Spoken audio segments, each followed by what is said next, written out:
So, what if your dream home had to fit into just 24 tiles? Hi everyone, and welcome back to Lag&Lightning. I have to admit something before we get started. I almost gave up on this build.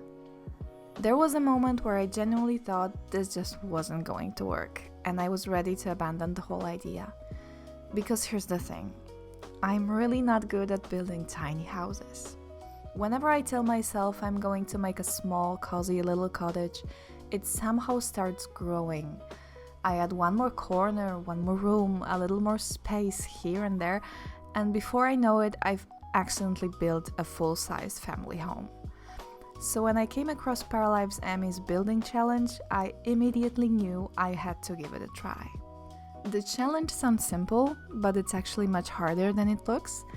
The house has to fit inside an 8x3 tile footprint.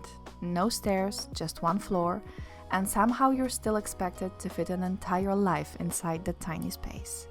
A kitchen, a living area, a bathroom, a workspace. Everything a para needs to live comfortably.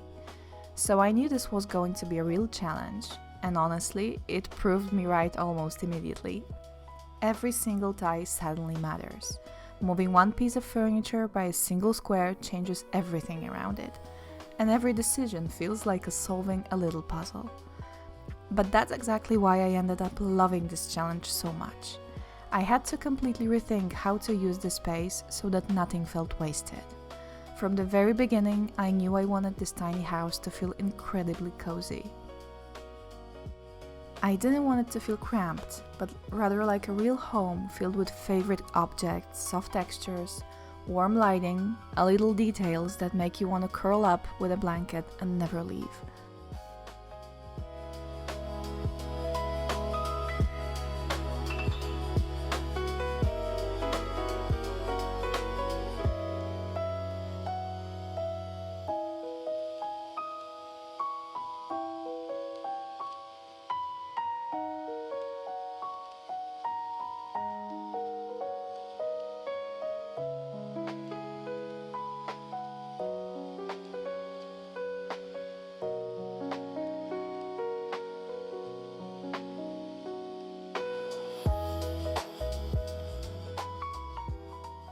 I definitely gave the bathroom more space than logic would suggest in a house this small, but honestly, it was completely worth it.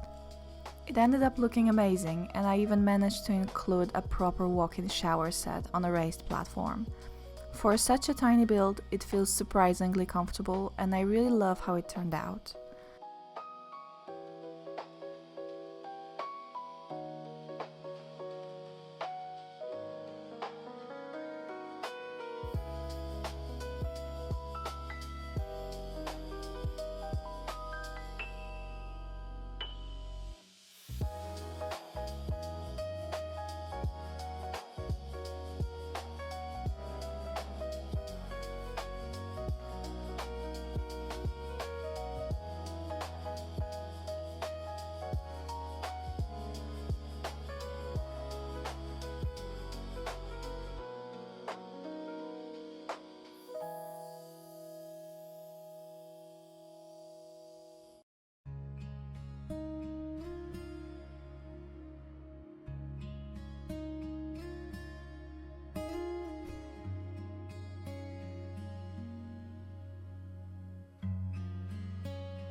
the living area quickly became my favorite part of the entire house.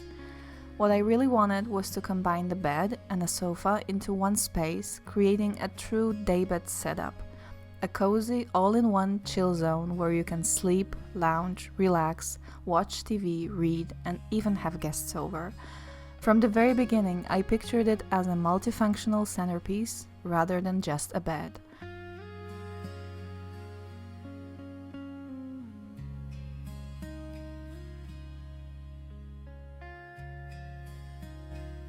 I surrounded it with tall bookshelves that gently wrap around the space, making it feel tucked in and intimate instead of exposed. To complete the look, I added plenty of soft, fluffy pillows so it naturally transforms into a comfortable sofa during the day. Next to it, there's a swivel armchair and a leather ottoman, creating another little reading corner. Even in such a tiny house, I wanted there to be enough seating for a couple of guests, a place to read a good book, or simply spend an evening watching your favorite series.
The kitchen is intentionally simple. When you're working with this little space, every cabinet has to earn its place. Instead of trying to squeeze in everything imaginable, I focused on the essentials. One thing I definitely didn't want to sacrifice though was a proper dining table. It's where my para eats, but it's also where they work. Nowadays, a laptop doesn't need a dedicated office anymore. You can work almost anywhere, and I actually love the idea of opening your laptop at the kitchen table while sunlight comes through the windows. It feels simple, practical, and very realistic.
As much as I love the house itself, I think my favorite part might actually be the garden.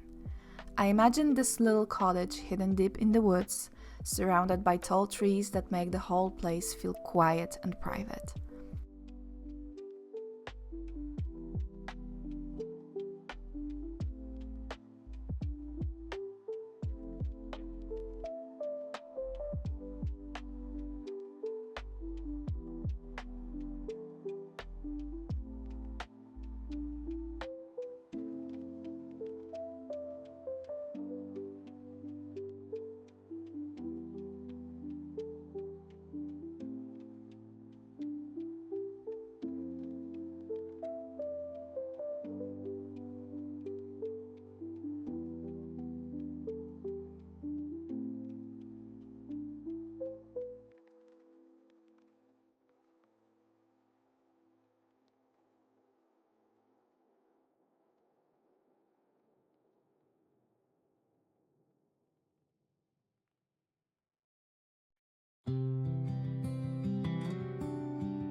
Near the entrance, there is a tiny pond filled with wild plants that look like they've simply grown there on their own over the years.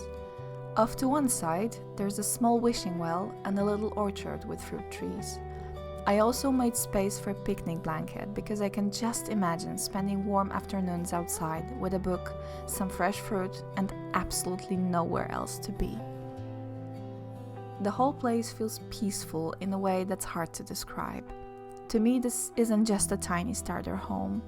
It feels like a magical little cottage filled with memories, future dreams, and all the little treasures someone had collected through their life. A place where life moves a little slower.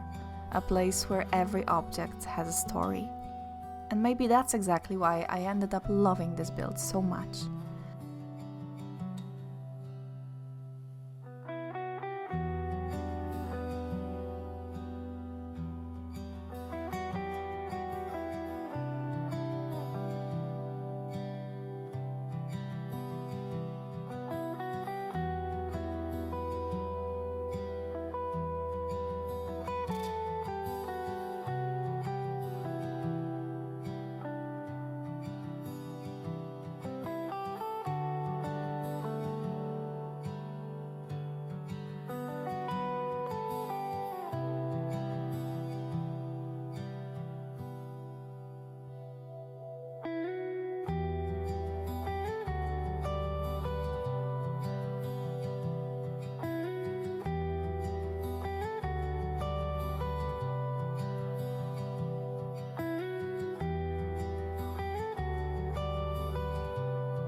what started as a challenge I wasn't even sure I could finish, turned into one of my favorite projects so far. So, maybe I can build tiny houses after all. I really hope you enjoyed this little cottage as much as I enjoyed creating it. If you do, let me know which part of the house is your favorite in the comments. And if you'd like to see more Paralives builds, creative challenges, and lots more cozy projects, don't forget to subscribe. Thank you so much for watching, and I'll see you in the next one.